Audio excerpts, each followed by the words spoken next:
नमस्कार। आज हम बात करेंगे सृजनात्मक साहित्य का अनुवाद, एक सांस्कृतिक पुल का निर्माण। शिक्षार्थियों, आप सभी को पता है कि जब हम अनुवाद की बात करते हैं तो वहाँ पर जो भाषाएं हैं उसकी विविधता है, उसमें जो एक परस्पर संवाद होता है, हम उसके बारे में बात करते हैं और किस प्रकार से सृजनात्मक साहित्य का अनुवाद विभिन्न संस्कृतियों के बीच एक सेतु का निर्माण करता है, एक पुल का निर्माण करता है। आइए इस विषय को हम कुछ उदाहरणों के साथ विस्तार से जानें। आप सभी जानते हैं नॉम चॉम्स्की जो बड़े भाषा वैज्ञानिक हैं, उनका एक सिद्धांत है सार्वभौम व्याकरणिक संकल्पना का। वो कहते हैं सभी भाषाएं मूल रूप से गहन संरचना यानी डीप स्ट्रक्चर और अर्थ के स्तर पर समान होती हैं। यह कुछ वैसा ही है जैसे हम मानव जाति की जो विविधता है उसमें निर्जातीय या अन्य आधार पर उसमें भेद करते हैं, लेकिन मूल रूप से तत्वतः वो एक ही है।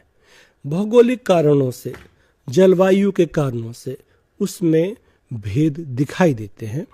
भाषा के साथ भी यही बात हमारे सामने आती है।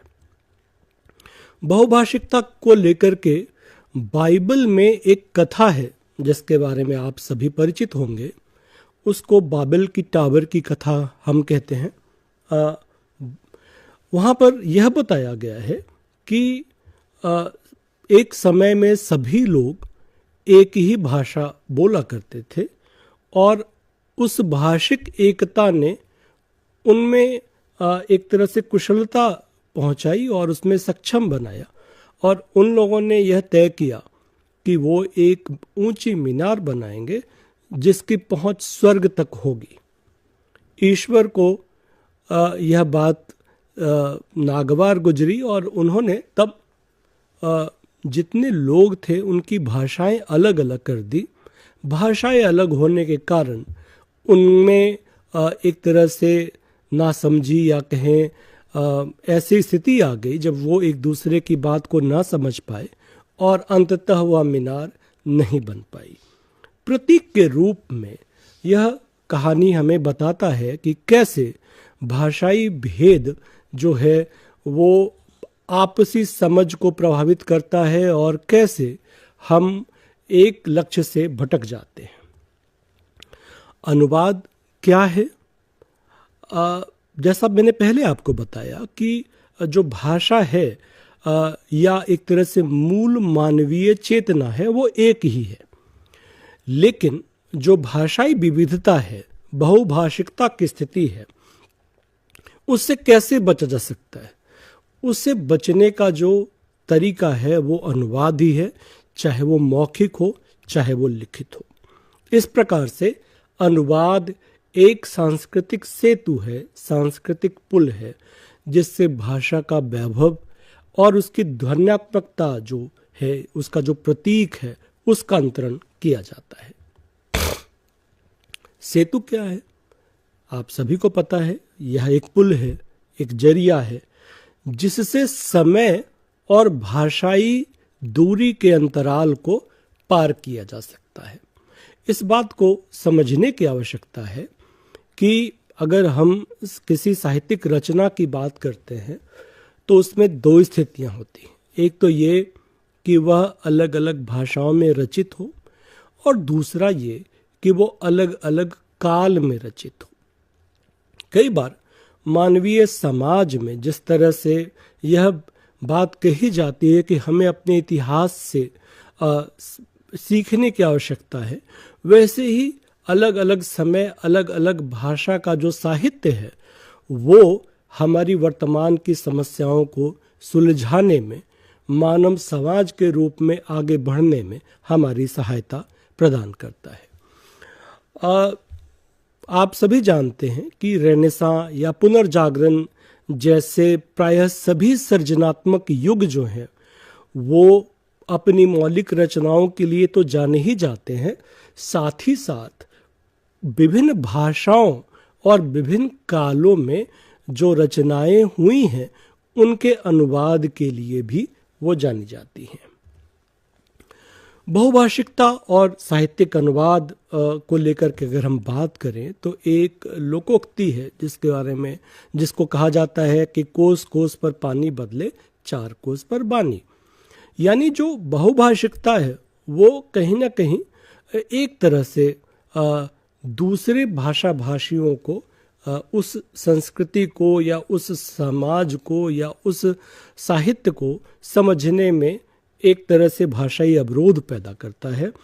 और ये जो अनुवाद है वो केवल भाषाओं का परिवर्तन नहीं है, भाषाओं का अंतरण नहीं है, बल्कि एक संस्कृति से दूसरी संस्कृति में जाने का एक सेतु है।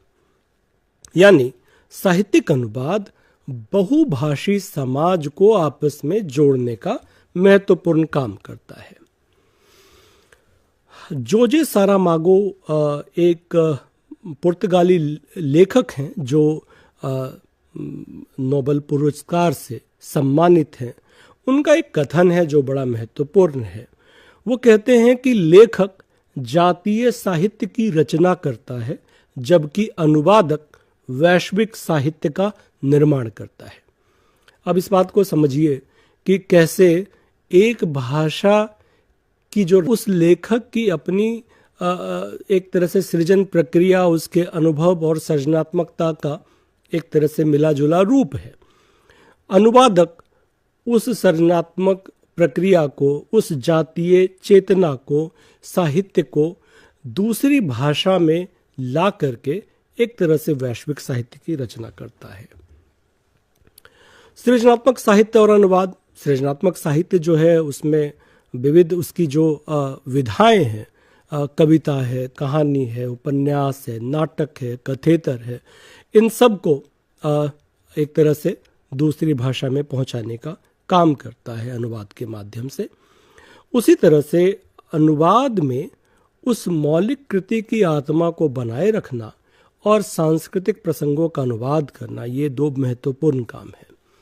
इसे लेकर के दो तरह की चीज़ें चलती हैं। एक तरह के लोग जो विद्वान हैं वो कहते हैं कि अनुवाद जो है, खास करके सृजनात्मक साहित्य का अनुवाद, वो बहुत कठिन है क्योंकि भाषाओं का अंतरण तो हो जाता है, लेकिन जो एक भाषिक अनन्यता है, उसकी शैली है, उसे हम दूसरी भाषा में कैसे लेकर के जा सकते हैं। तो उन्होंने एक तरह से अनुवाद को बड़ी खराब उपमा दी कि ये उबली हुई स्ट्रॉबेरी के समान है या बासी भात का उबला हुआ रूप है।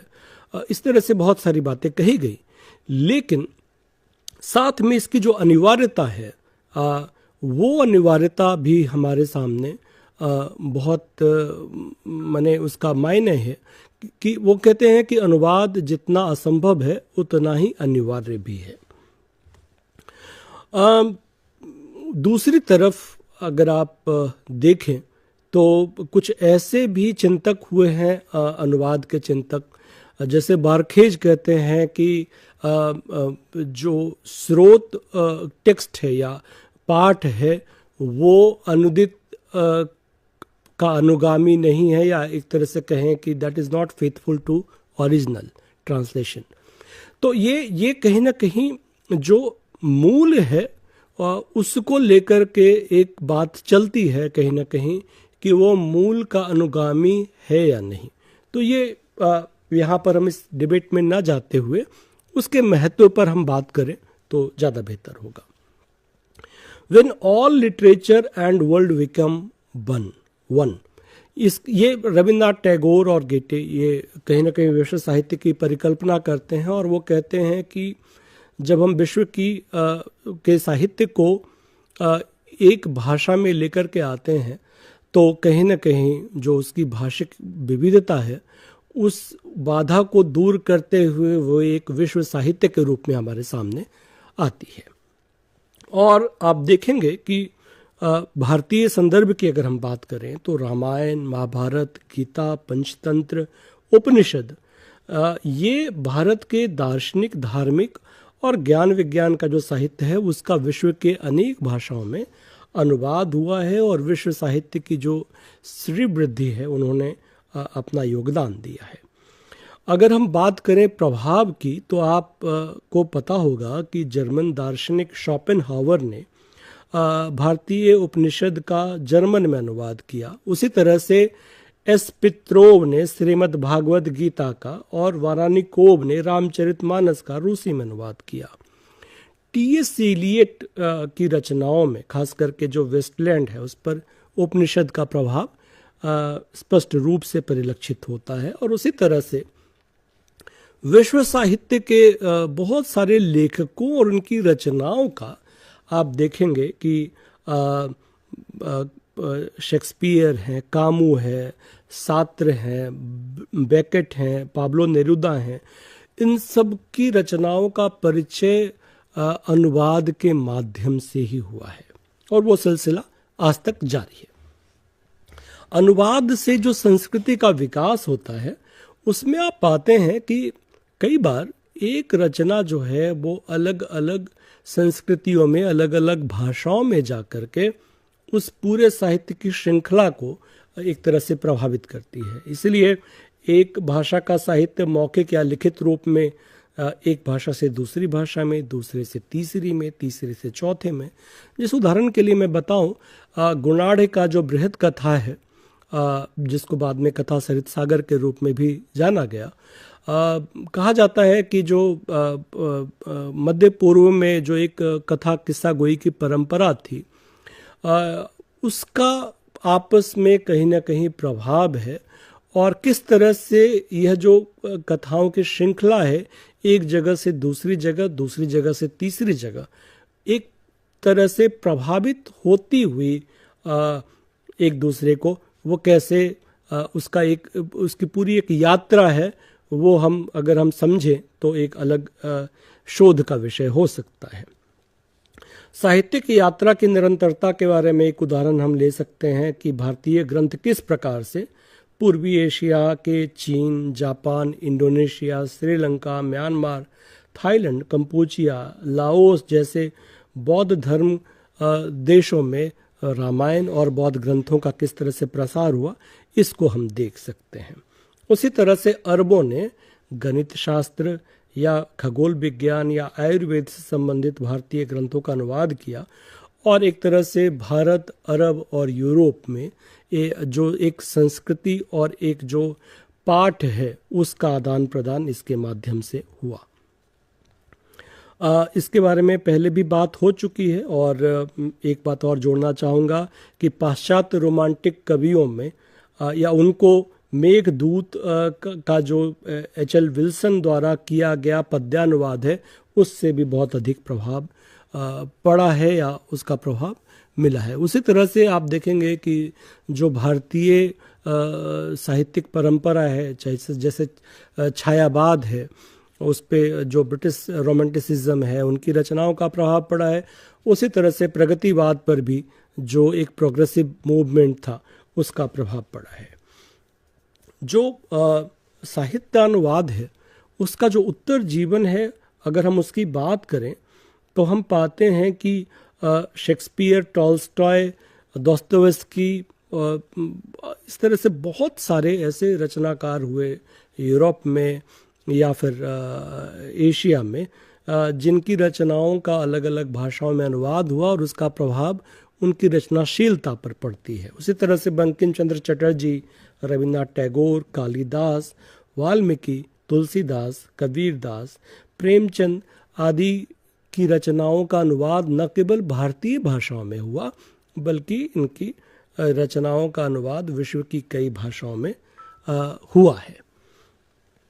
कुछ उदाहरणों से हम इसे समझने का प्रयास करेंगे कि साहित्यिक अनुवाद का जो स्वरूप है वो हमेशा एक जैसा नहीं होता है। इस बात को समझने की आवश्यकता है कि ये जो लिटरेरी ट्रांसलेशन का ट्रांसैक्शन है, जो इसका जो अंतरण होता है, वो पूरी तरह से मूल पाठ से स्रोत भाषा के पाठ तक उसी रूप में हूबहू नहीं होता है। इसके 2-3 आयाम हैं जिसको समझने की आवश्यकता है। एक तो ये कि जो उसका आकार है उस आकार में परिवर्तन आता है। कई बार कोई रचना जिसकी संख्या, पृष्ठों की संख्या काफ़ी अधिक है, उसको जो लक्ष्य भाषा के पाठक हैं उनके अनुरूप उसको कम कर लिया जाता है।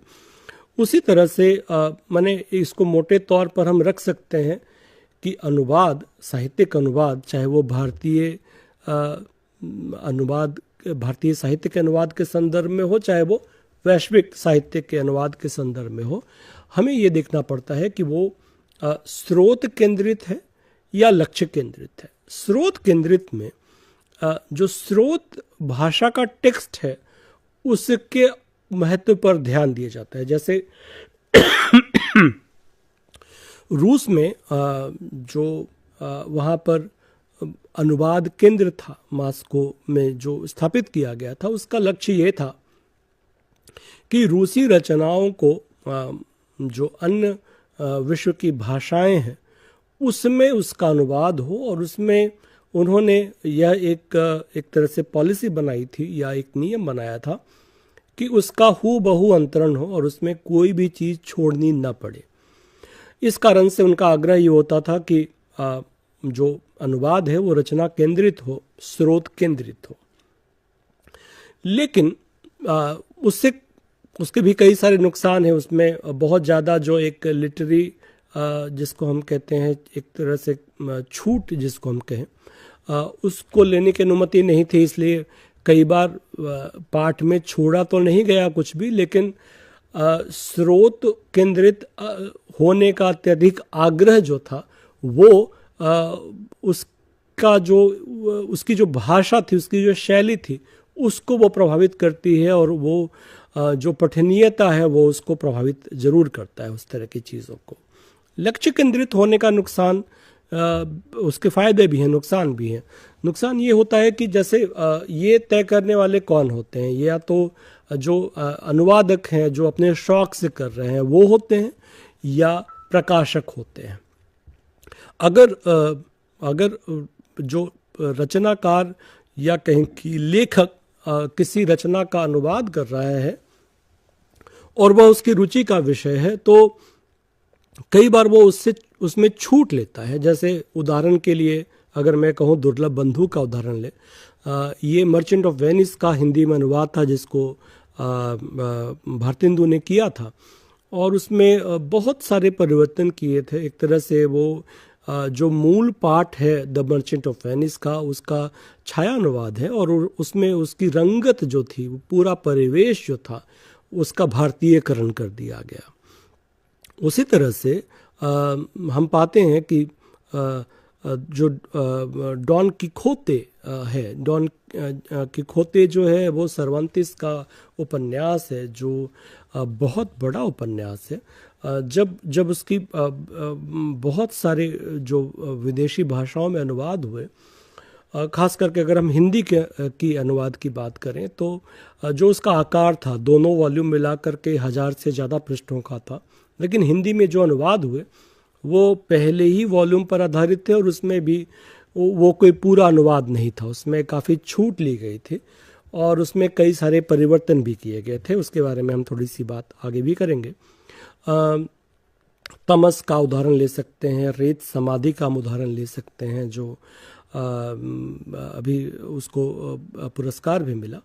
कबीर के विभिन्न अनुवादों के बारे में हम बात कर सकते हैं, उसका बचपन की बात कर सकते हैं, गोरा की बात कर सकते हैं, संस्कार की बात कर सकते हैं। तो ये कहीं ना कहीं लक्ष्य केंद्रित होने पर इसमें कई परिवर्तन होते हैं। इसमें कुछ उदाहरण दिए हैं, आप उसको देख सकते हैं कि डॉन किखोते में किस तरह से आकार का और उसमें जो उसके शीर्षक हैं उसमें कई परिवर्तन देखने को मिलते हैं। उसी तरह से मौखिक परंपरा, साहित्य और अन्य कला रूप हैं, उसकी बात करें तो अनुवाद का स्वरूप काफ़ी बदल जाता है, और निश्चित रूप से जो अनुवादक अनुवाद करते हैं वो केवल एक रचना को दूसरी भाषा में नहीं ले जा रहे होते हैं, बल्कि उनकी रचनाशीलता पर भी उस अनुवाद की प्रक्रिया का प्रभाव पड़ता है जो कि रतननाथ सरसार, प्रेमचंद, निर्मल वर्मा, अज्ञे, राजेंद्र यादव के अनुवाद कर्म पर ध्यान देने पर यह बात हमारे सामने आती है। कुल मिलाकर के ये सांस्कृतिक सेतु का निर्माण करता है जो विभिन्न संस्कृतियों को जोड़ता है, साहित्यिक धरोहर को संरक्षित करता है और वैश्विक स्तर पर संवाद को बढ़ावा देता है। अनुवाद की चुनौतियाँ क्या क्या हैं? अनुवाद की चुनौतियाँ भीषण हैं, बहुत सारी हैं। खास करके जब हम बात सांस्कृतिक अनन्यता की करते हैं या कल्चरल कॉनोटेशंस की बात करते हैं तो कई बार उसका जो लक्ष्य भाषा में पर्याय है वो ला पाना खासा मुश्किल होता है। अब जैसे अगर हम बात करें मैला आंचल की, उसका अनुवाद अगर एक पॉलिश में हुआ तो ये बड़ा मुश्किल है कि जो हिंदी की विभिन्न शैलियाँ हैं, भोजपुरी की या मैथिली की, उसको एक विदेशी भाषा में कैसे लाया जाए। प्रेमचंद की रचनाओं के अनुवाद पर फ्रांस में एक सेमिनार हुआ था और उसमें इस बात पर चर्चा हुई थी कि जो उनका उपन्यास गोदान है वो गोदान क्यों है, क्योंकि जो फ्रेंच में अनुवाद तो हुआ लेकिन फ्रेंच के पाठकों को यह बात समझ पाना कि गाय के दान से किसी व्यक्ति को स्वर्ग की प्राप्ति हो सकती है, ये रिलेट कर पाना उनके लिए बहुत मुश्किल था। जाहिर है बहुत सारी चुनौतियां हैं। कुल मिलाकर के निष्कर्ष पर अगर हम आए तो हम पाते हैं कि जो भाषिक विविधता है पूरे वैश्विक स्तर पर, उसकी हम बात करें और न केवल वैश्विक स्तर पर हम बात करें बल्कि आप जानते हैं कि भारतीय स्तर पर भी जो भाषाई विविधता इतनी अधिक है और इतनी विपुल मात्रा में उसमें साहित्यिक रचनाएं हुई हैं जो कि उस परिवेश को, उस समाज को, उसके सांस्कृतिक धरोहर को एक तरह से अभिव्यक्त करने में पूरी थाती है उसकी, वो सफल भी हुआ है। तो अगर हम भारतीय साहित्य को समझना चाहें, अगर हम वैश्विक साहित्य को समझना चाहें तो उसके लिए बहुत आवश्यक है कि उनका अनुवाद हो, तभी हम भारतीय साहित्य को समझ सकते हैं, तभी हम वैश्विक साहित्य को समझ सकते हैं। और वैसे तो तुलनात्मक साहित्य की बात हम जब करते हैं तो अनिवार्य रूप से तुलनात्मक साहित्य का जो शोध है या उसका अध्ययन है उसको करने के लिए उन मूल भाषाओं को जानना अनिवार्य है। लेकिन अगर हम एक सामान्य पाठक या शोधार्थी होने के नाते अगर हम तुलना करें कि मैक्सिम गोर्की या फिर जॉर्ज ऑरवेल या फिर प्रेमचंद, दोस्तोयेवस्की, इन सब की अगर बात करें और इनकी तुलना की बात करें तो तुलना का जो आधार है वो अनुवाद के धरातल पर ही हमारे लिए तैयार होता है और उसके लिए हमें इस पूरी प्रक्रिया को समझना बहुत आवश्यक है। निश्चित रूप से जो साहित्यिक अनुवाद है वो मूल रचना का उत्तर जीवन है और निश्चित रूप से मूल भाषा से स्रोत भाषा में जो अनुवाद है वो काफ़ी हद तक संरक्षित रहती है।